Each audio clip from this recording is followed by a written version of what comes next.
Hello everyone, আমি ভার্সিটিতে গিয়ে পুরা দিন কী করি তা নিয়েই থাকছে আজকের ব্লগটি।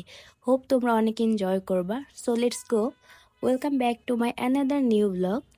সো আমি রিক্সা দিয়ে ভার্সিটিতে প্রায় সময় যাই, কারণ আমার রিক্সা দিয়ে যেতেই বেশি ভালো লাগে, যদিও অনেক দূর, বাট আই প্রেফার রিক্সা। কারণ বাসে গেলে আমার অত ভালো লাগে না, মাথা ঘোরায়, মাথা ব্যথা করে পুরা দিন যেহেতু ক্লাস করতে হয়।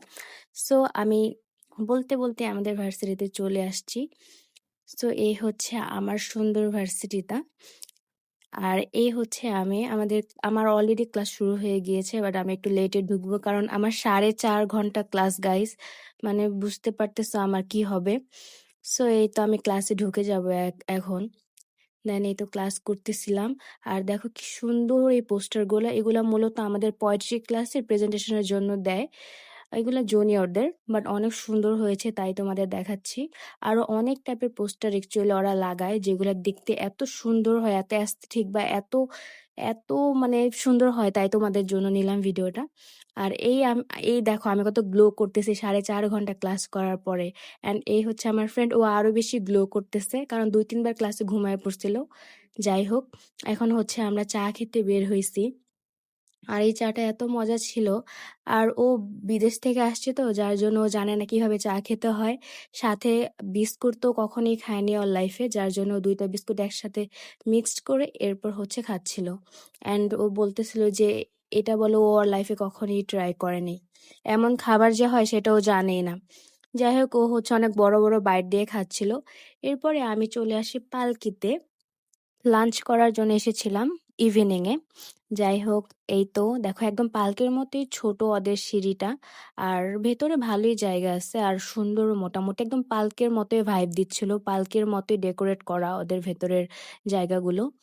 আর এই তো আমি এখন ঢুকে যাচ্ছিলাম, তাই তোমাদের জন্য একটু দেখাচ্ছিলাম যে এটা কেমন। তো এখানে হচ্ছে তেমন কোনো ক্রাউড ছিল না, তাই ভালো লাগতেছিল। আর এখানে নাকি বগুড়ার ফেমাস আলু ঘাটি পাওয়া যায়, যেটা খেতে আমি এসেছিলাম।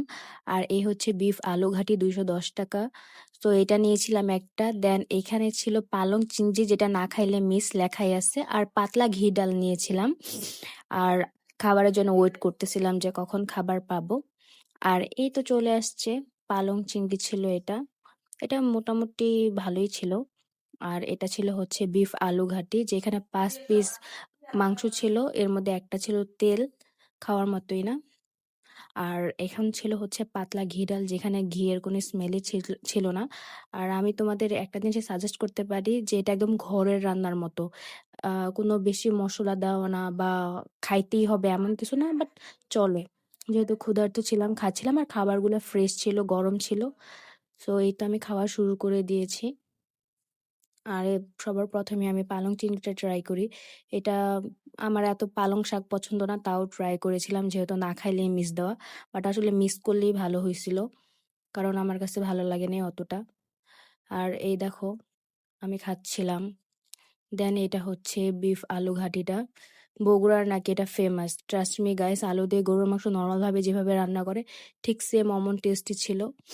আর এখান থেকে ডিসঅ্যাপয়েন্টেড হয়ে আমি চলে যাই খাজানাতে, আবার ডিসঅ্যাপয়েন্টেড হইতে।